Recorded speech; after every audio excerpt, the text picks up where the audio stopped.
Alam kong trending tong mga to. Hindi ito yung budol na worth it, tas practical na budol. Kasi lalo na yung sa ditong part, is ko nakatulong talaga to. Sobrang ganda niya sa hair. Hi everyone, this is Kirby, your mommy's corner, and welcome to my channel. For today's video, babalik tayo sa pag-review at i-rate natin siya according doon sa kanyang effectivity. Kung bago kayo sa channel ko, huwag niyo kalimutan mag-like, share, subscribe, and click the notification bell for more updates. Then, let's start. So, disclaimer, hindi po sponsor itong mga products na to. Gusto ko i-share sa inyo since matagal ko nang ginagamit yung ilan dito. And alam ko talaga na kapag rebonded ka, isa sa mga struggle talaga dun is yung pagkakaroon ng dry hair. Kasi ako talaga na-experience ko siya, lalo na kung nagpapa-hair color ka pa. Sobrang tindi talaga ng pagka-dry niyan. Let's rate yung kanilang mga products. 10 is the highest, 1 is the lowest. First, syempre, dun tayo sa shampoo and conditioner ng Bremod. To be honest talaga, kung i-rate ko to, 1 is the lowest, 10 is the highest. This is 10 over 10. Specifically, yung kanilang conditioner. Ang ganda nitong gamitin, lalo na sa mga rebonded. Grabe ako mag-hoard nito. As in guys, kung maka-hoard ako nito sa Orange app, sa Shopee, or sa TikTok, lalo na yung conditioner niya din kasi since madalang akong gumamit ng shampoo, once a week lang akong gumagamit. Minsan, every 2 weeks pa kung tutuusin. Ito talaga, dami ko nitong bumili kasi almost a year ko na siyang gamit. And sobrang ganda niya sa hair. Lalo na kung yung hair mo is ang tindi ng dry, ay, as in talagang ang ganda niyang gamitin sa hair. Kung kayo yung tulad ko na nagre-reverse hair washing, ginagawa ko na yung reverse hair washing, kahit hindi pa siya yung nagtitrend dun sa TikTok, wala pa ako sa TikTok actually, nagre-reverse hair washing na ako. Kasi talagang effective siya. So, ano ba yung reverse hair washing? Pinakasimpleng paraan kung paano nyo siya gagawin is yung inyong part dito sa half of your hair, dito pababa, ilalagyan nyo siya ng conditioner, and then ibababad nyo siya. Ako binababad ko siya for 10 to 15 minutes, minsan 30 minutes pa pag may gagawin ako. Binababad ko na siya, and then pag maliligo na ako, saka ko gagamitin yung kanyang shampoo. So, dito lang siya sa scalp. Ayan. So, dyan nyo lang gagamitin yung shampoo nyo. And then, saan na kayo mag-rinse ng hair nyo. Hindi na kayo magko-conditioner ulit. Pero, yung iba din na ginagawa nila, nagko-conditioner sila ulit.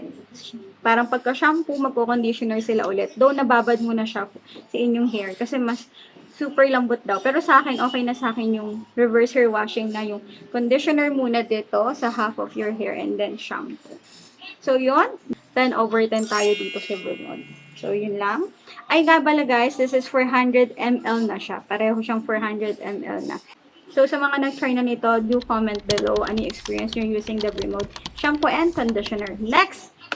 Sa mga gusto ng treatment, tulad sa akin, kasi dahil nga galing ako from rebonded, then nag-dry yung hair ko from hair color. And I wanted to share yung ginagamit kong argan oil. May iba ako noon na ginagamit na serum. Actually, serum siya. Hindi ako nagkakamali. Isang kilalang brand din siya. Pero hindi talaga ako nahiyang dun sa brand. Parang walang nangyari. Pero this one, yung kanilang argan oil, Moroccan argan oil. This one, ayan. Bawas na siya. Kasi nga, talagang ginagamit ko siya. 100 ml na to, guys. But dalawang paraan ko siya kung paano ginagamit si argan oil. Si argan oil is kung bago ako maligo, since nagre-reverse hair washing nga ako, sinasabi ko sa inyo, hinahalo ko siya dito sa conditioner. So, conditioner then oil. Pinapump ko siya, yung conditioner, tapos ipapump ko din yung oil. Paghahaluin ko silang dalawa. So, ang nangyayari, i-mix ko siya and then saka ko siya ibababad sa hair ko. Mas effective siya, lalo na kung super dry yung hair nyo. Tapos, ibabad nyo siya for at least 30 minutes. Ako kasi 30 minutes eh. Minsan, kung hindi naman ako nagmamadali, talagang sobrang babad siya sa hair ko. Pero kung tipong nagmamadali ako, mga 10 to 15 minutes lang. Isa sa mga effective na nagtanggal ng dry. And, ito pa, tuyo na yung buhok niyo after nyo maligo, nilalagay nila to. Pero ako, sa gabi, nilalagyan ko rin to yung hair ko. Binababad ko siya sa, pag matutulog na ako, nilalagyan ko na ng hair ko nito. So, kinaumagahan, ang ganda ng bagsak niya. And then, nakatulong talaga siya dun sa sunog kong mga hair. Lalo na yung sa ditong part, is ko nakatulong talaga to. Kung tutuusin, hindi na siya ganun ka-dry. Siguro kung noon yung level ng dryness ng hair ko, sabihin na natin, nasa 100%. Nung ginamit ko to for, I think, mga 2 weeks din. For 2 weeks talaga na masipag kang gumamit, consistent kang gumamit nito. Makikita mo in 2 weeks talaga. Iba nga 1 week daw, pero ako kasi in 2 weeks, nung ko nakita na, nagkaroon siya ng difference talaga. Effective siyang para magtanggal ng dryness ng iyong hair. So, yun.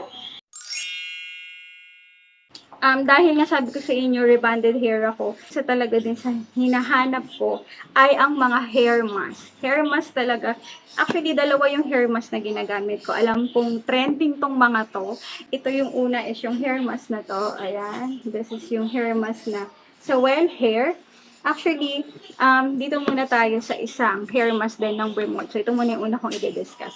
Itong Bremod hair mask na to, intensive hydrolyzed keratin and argan oil treatment siya. Pag bagong rebond ka talaga, this is the best. Isa siya sa nakatulong para mabalik yung pagka-bounce ng hair. Lalo na kung wala kang plancha sa hair, and talagang gusto lang ma-maintain yung ganda ng treatment ng rebond. So, I recommend this one talaga. The rate ko is, Diyos ko po, this is 10 over 10 also. Kasi, as in, effective siya. Yun lang yung totoo doon talaga. Kasi, ginagamit ko talaga yung mga yan. Ito ay ginagamit ko, pag bagong rebond ka, ginagamit ko to twice a week. Hindi mo kailangan mag-shampoo. Babad nyo lang siya sa hair nyo, and then, after nyo ibabad ng mga 10 to 15, kailangan pa sa inyo muna yung hair nyo. Kasi, tinry ko to ng tuyo. Tapos, parang normal conditioner, hindi ganun kaganda yung effect niya. So, maganda basa yung hair nyo once na nilagay nyo to. Ito ay 500 ml. Hindi ako sure sa price nito. Check na lang sa shop ng Bremod. Hindi ko sure lang yung price nito. So, ito ay 500 ml na pang matagalan nyo na rin magagamit. So, recommended ko tong hair mask na to sa mga rebonded na may frizzy, damaged hair. Vegetarian ka naman, this one, repair and maintenance hair mask. Ayan. So, this is from Well Hair naman to. So, ito ginagamit ko rin talaga siya. So, ayan. Sabihin na lang natin, this is 10 over 10 din. Ang lambot nito sa hair as in. Pero ginagamit ko to thrice a week. Lahat nung hair mask na affordable na na-try ko before. Alam mo yung iba, parang normal lang na nag-conditioner ka. Malambot lang siya, ganon.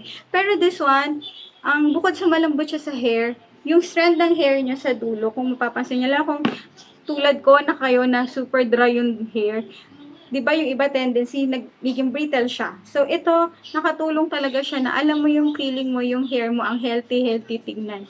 So, isa to sa marirecommend ko. Hindi ito, sponsor ha. So, isa to sa pag-practical ka talaga ng mommy at gusto mo isahan na lang. Kasi tayo madalas pag mommy, nagmamadali tayo eh. So, gusto mo yung tipong conditioner na at the same time, treatment na din siya, hair mask na din siya. So, this is also highly recommended din. And malaki na siya. Hindi ito yung budol na worth it, tas practical na budol. Matagal mo siyang magagamit. Sabi na, rebonded ka kasi. Pero to be honest, yung mga gumagamit nito na mga straight hair na talaga, tapos minemaintain na lang yung ganda ng hair nila. Mas dito yung talagang gusto nila na hair mask. Kasi this one, kaya ako tinire-recommend, hindi ko alam kung ako lang nakaka-experience, pero kasi ako, grabe yung dryness ng hair ko. Once na nagpapariband ako, tapos biglang hair color. Pero attitude pa naman ako na nagpapa-hair color every 3 months. So, kailangan ko talaga yung mga ganitong katinding hair mask. Marami pang variants nito, yung i-check sa Bremod shop. So, ito. So, lahat po yan ay hindi po sponsored. So, gusto ko lang i-share sa inyo yung experience ko using those products, and gusto ko din i-share sa inyo yung aking hair care. Yes po, magastos po ako pagdating sa hair care routine. Magastos at the same time, affordable naman. Kasi mas marami pang mas mahal dyan ng mga products para sa buhok. So, ako, I just wanted to share yung mga trending na hair care products at the same time practical sa ating mga mommies. So huwag niyo kalimutan mag-like, share, subscribe, and click the notification bell for more updates. And bye, everyone!